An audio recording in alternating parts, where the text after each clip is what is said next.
The Dragon Ball Powerscaling community has quite the bit of misconceptions within the cosmology. It's often ratted and just overscaled.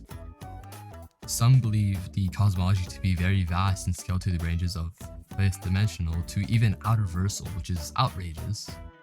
So today, we're just going to clear these misconceptions.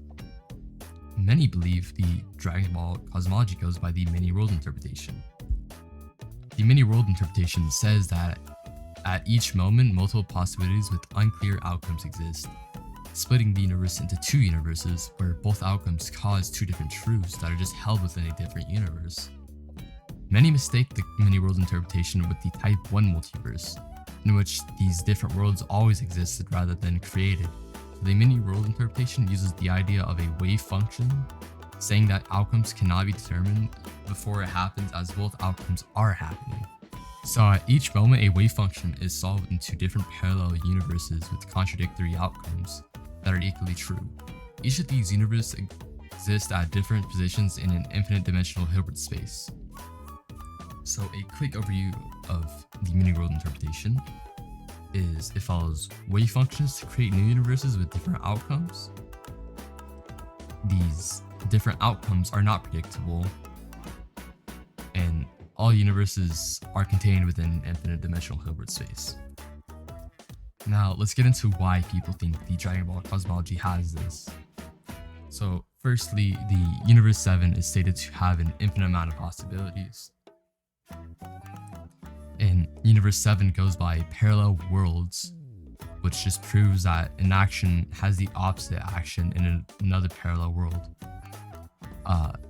Trunks puts forth this as he explains how there's a future where Goku's alive and then a future where Goku being dead. An action causes the opposite action within a different future. Okay, so the problem with this is that within Dragon Ball, it's never presented that these possible outcomes that occur from these parallel worlds work under any sort of quantum mechanic properties, such as wave functions, but rather it goes by classical possibilities. The second problem is that the creation of these parallel worlds are heavily taken into context. It's not just in reference to every action, past, present, and future, causing many possible worlds. It's in reference to changes within the past that output many possible worlds, which would mean it's just in reference to time paradoxes, which is a concept often used within fiction when in an era of time travel, where if you change something about the past, will significantly affect the future. Koyama's statements. People will often use the screenwriter of Dragon Ball to get statements out of him to upscale Dragon Ball, such as these. So is there an infinite number of hierarchies? He says, yes, we have it. And some other guy asked, do you think that the hierarchy of the afterlife exceeds the hierarchy of the human world, Mr. Koyama? And he replies back with yes. So these statements are really dumb because they just ignore the fact that Koyama himself states and implies that he's not reliable at all when it comes to the cosmology of Dragon Ball. He states, please ask the original author about the settings. I'm just a screenwriter, implying that he is not qualified as he's just a screenwriter. He has nothing to do with the cosmology. And then he also states that it's just his personal opinion. Therefore, it's not under Toriyama's control. Now on to the macrocosm. People think that due to the cosmological layout of the Universe 7, it contains multiple spacetimes. That's just not true. People think that just because time going by faster in the time chamber, or even King Kai's planet, that it would equate to a separate spacetime, but that's just not how that works.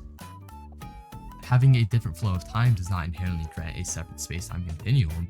Jupiter and all the other planets within our solar system have a different flow of time than Earth. Yet we're all a part of the same space-time continuum. It's the same concept. They have the different flows of time in virtue of things like strength of the gravitational field, as well as the relative velocity between the planets. It's often said that the afterlife scales to adversal due to it having no conception of space-time, thus it qualifies for adversal tiering. The problem with this is just because something doesn't contain a particular concept does not mean it transcends said concept. A two-dimensional object lacks the concept of volume, yet it doesn't transcend the concept of volume. If this were to be the case, it wouldn't be a two-dimensional object. It would be beyond what a three-dimensional object is, the third dimension being volume. Thus, it would be 4D, but this is obviously not the case. A two-dimensional object is two-dimensional, not four-dimensional. Moving on to higher dimensions. People often use this to scale the cosmology to 5D all the way up to adversal due to it stating it transcends dimensions. A resident of Japan who speaks Japanese on a level of a native Japanese speaker, that it actually translates to a supernatural realm ruled over by the gods, standing above even heaven and unperceptible from the mortal realm. The god of heavens looked down upon all of existence from this plane. The DeepL translation over-literalizes the portion about it transcending dimensions. And even if you were to go on Yisho, a reliable Japanese encyclopedia, it not once mentions anything about transcending dimensions within the kanji. There's also a statement saying a battle that surpasses time and space. This is very obviously hyperbolic. Nothing within the Future Trunks or Goku Black arc exemplifies a transcendence of time and space. It's clearly in reference to time travel. Universe 7 is very commonly said to be infinite in size, but this all just gets debunked due to the fact that the universe having a center. So this would mean that the universe is more than likely just infinitely expanding, which means it's finite in size but endlessly grows. This idea of an infinite expansion is further supported by the Daidazenshu 4 stating the Dragon Ball universe is based off our actual universe, which, in virtue of studies, shows that our universe follows the Big Bang, which relates to the endless expansion of the universe. Now, an overall debunk, like quickly debunk any kind of scaling past 3D existence, would be in virtue of Zeno, who is the highest existence within Dragon Ball Super.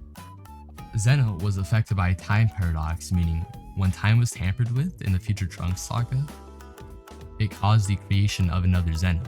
So there being two Zenos, which would make him a casual being, aka he would be bound by cause and effect, in other words, time. Meaning, even the highest existence within Dragon Ball Super is not even 4-dimensional or higher. So how would everyone who's below him be 4D or higher? It doesn't really make sense. Alright, and now on to speed. So, some common infinite speed arguments is that the Dragon Ball universe is infinite, and the Kaioshin realm is outside of the macrocosm, which is infinite, and within the Buu saga, Buu is going to travel to the macrocosm and reach the Kaioshin realm. So this would give Buu infinite speed as he could travel an infinite distance within a finite amount of time. But the base of the scale just falls apart due to me already debunking the infinite in size universe. Same thing with this next method where people try to say Dragon Ball characters scale and speed to their ki explosions, and Goku and Beerus with their ki clash sent shockwaves and an energy explosion reaching all the way beyond the infinite universe, which would mean they scale to this infinite distance, making them infinite speed themselves. But once again, the base of this argument falls apart. The Dragon Ball universe is not infinite, it is infinitely expansive. There's a difference. Moving on to inaccessible speed. An argument that people use for inaccessible speed Dragon Ball is within the Future Trunks saga, Goku moved and erased time, which would qualify him for inaccessible speed. But no, in order to qualify for inaccessible speed, you have to move within erased time via sheer speed. in which Goku never does this, so no, Goku is not in accessible speed. Now, lastly, immeasurable speed Goku.